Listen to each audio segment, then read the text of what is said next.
How to turn off your active status on Snapchat.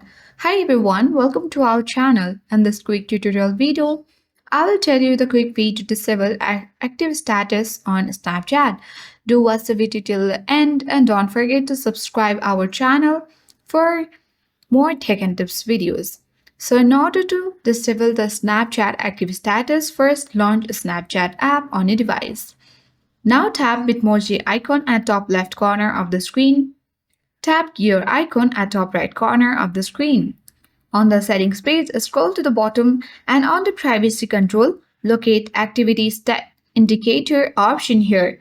So when this option is enabled, others can see if you have been active on Snapchat recently. So if you toggle it off, then your active status on Snapchat will be turned off. So it was quite easy and simple. I hope this video worked. Thank you for watching and see you in the next video.